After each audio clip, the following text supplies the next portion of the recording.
All right, what's up, y'all? So I just wanted to, well, first, happy Friday.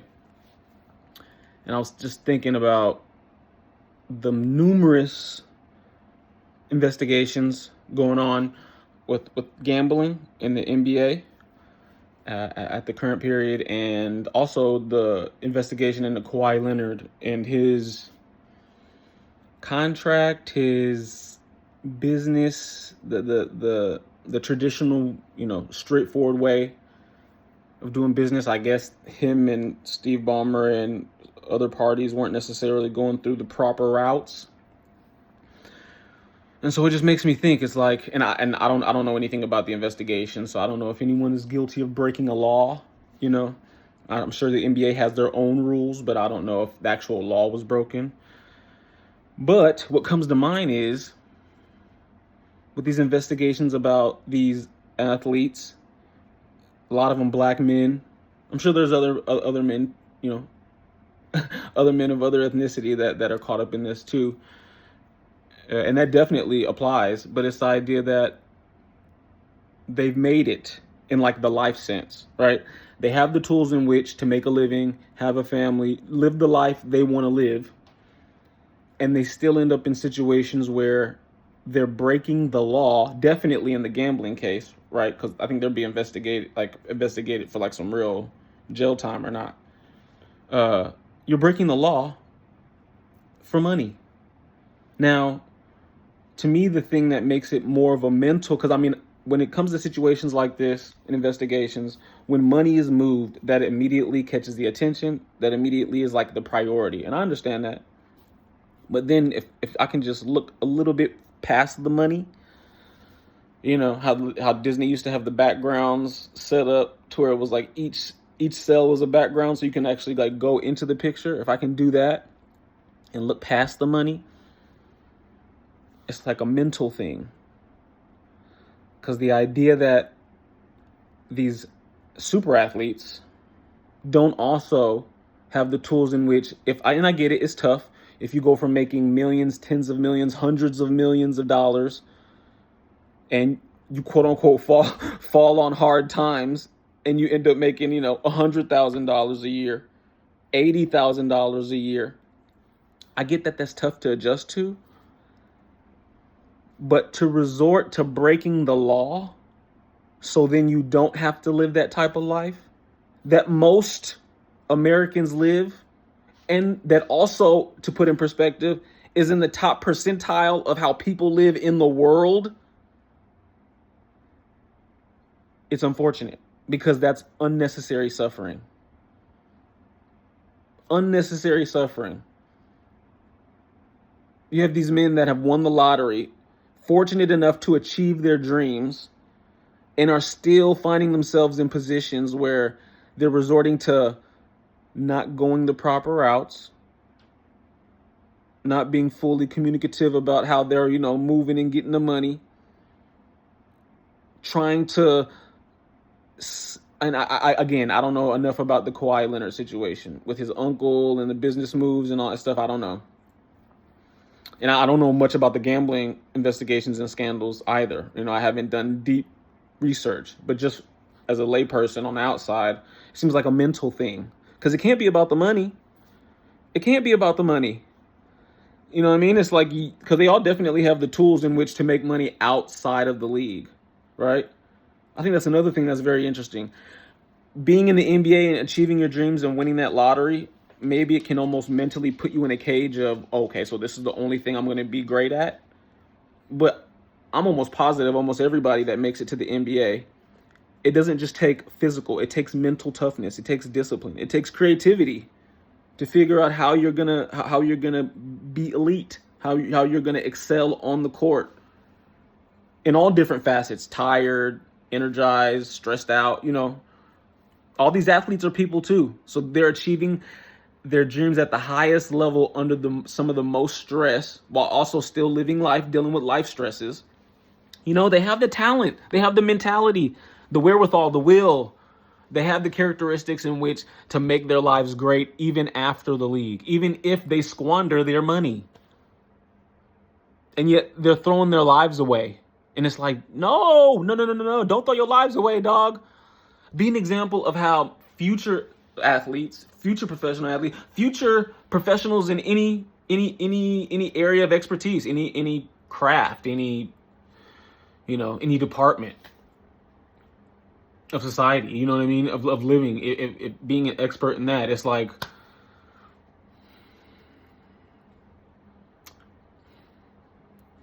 they have the tools. And it's unfortunate that they feel like they're between a rock and a hard place. Or they feel that maybe I can get away with this and do it the easy way, the quick way. And this is while they're working, some of them. So it's not as if they're not making money. They have a means in which they are living the life, and they feel they're not living the lives they should or want to, or feel that I just got to do a little of this here and I can make it. I mean, I don't know. I'm not in their head. And with all due respect, I have know what it's like to be a professional athlete, And I'm not saying they're being wrong or bad. I mean, when you're breaking the law, especially when it comes to, trying to swindle money out of the company that's hired you, maybe that is a little ethically, morally, But I am in no place to judge. I just don't like the unnecessary suffering. There's already so much unnecessary suffering going on in the world, and to see people who have achieved their dreams. And I get it. The joke of life is a lot of times when you achieve your dreams, that picture you had in your head, it doesn't really align up with what reality is. And reality is often a lot uglier, a lot tougher, a lot more unfair. So even with all that in mind, you're getting paid a certain amount of money to help you live your life, your life outside of basketball. Basketball is one part of their lives. And it sucks to see them throw away all those other parts of their lives because they're so caught up in this one part. And definitely, be dedicated, focus, if you got to obsess sometimes to reach greatness. And,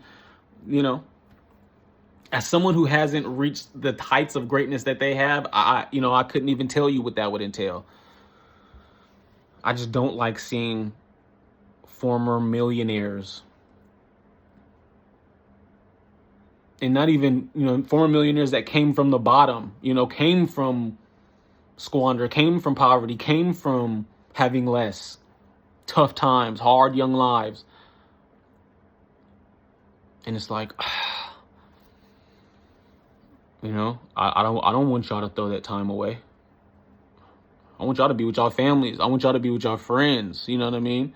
I want y'all to be the examples of what it means to be greatness at the other facets of life that you go into, and the other jobs and career paths that you take, even if it's not a media sports person. If you want to run an automotive body shop, tattoo shop, barber shop, independent business, if you want to work for Disney, if you want to run a company, if you want to find different ways to bring relief around the world. I mean, you know what I mean? So I just had to get that off my chest, get that off my heart, my mind. Because it's like, it's definitely more than a money thing. And it didn't just start now. I'm sure it's been going on in all different type of professions for decades, where people just, the famine mentality, I need to have more. I have enough. If I sit back and think, I'm actually probably pretty happy and satisfied. But I want more. And there's negatives and positives to that. And I guess as an athlete, when you become professional, you kind of have to live to some sort of extreme to a certain extent, right? You can't be, I'm going to balance my time. I played enough basketball for today. Let me make sure, you know what I mean? It's like, no, like usually it's because all you're doing is playing basketball. You know what I mean? The greatness has almost conditioned you to kind of be obsessive, kind of only focus on that one thing and not necessarily see all the colors that are available. But yeah, I mean, I sympathize, I empathize. Us as humans, having the resource that we see means so much to the rest of us around the world, and can definitely make some things move for those that need it. I can see how it can be obsessive to be about that green, be about that munyon. But yeah, no more jail time. Come on, y'all. Come on, y'all. Like, as fans of the National Basketball Association, the players, you know what I mean, the coaches, the trainers, as a fan, you know what I mean, I want to see you eat, dog. I don't want to see you get tripped up like this, you know. So, you know, I mean, who am I to request the NBA of anything? But since, you know, we're talking about mental health, you know, mental health isn't only I'm stressing, I'm dealing with some real, I'm a cuss, with some real shit. You know what I mean? It's also, you know, let's help. How come our players, you know, even on the documentary Broke 30 for 30, how come our former athletes, and not even just in basketball, in all sports, but specifically speaking about basketball right now, it's like, how do we take care of them? How do we take care of them? They helped us eat. All the owners, all the executives, all the managers, everybody that works in the stadiums and is, you know, they're helping the city eat too. So how do we take care of them? How do we work on that mental health, the famine mentality? You know, how do we work back that obsessive nature and go, hey, your life is still amazing, even if you making that 80,000, you making that 100,000 a year. Oh, everybody talking. Let them talk. Let them talk. Let them talk. You will be out of jail, enjoying your family, eating whatever, you know, grubbing, you know what I'm saying, playing pickup at the whatever. I don't know, I'm just dream. I just want more for y'all. Y'all have gave us too much entertainment, too much inspiration to ball, too much inspiration to compete in other facets of our life for y'all not to be able to at least enjoy the fruits of your labor, dog. So don't throw it away, bro. Don't throw it away. Big ups to the players out there that have found that way. And I just hope for less unnecessary suffering, man. Less unnecessary suffering. All right, man, I'm done. Have a good one. You know. But yeah, have a good one. Y'all have a great weekend. Go see that. Well, you can go see it or not. I'm planning on going to see Spider-Man Brand New Day. You feel me? All right, that's it. All right, peace.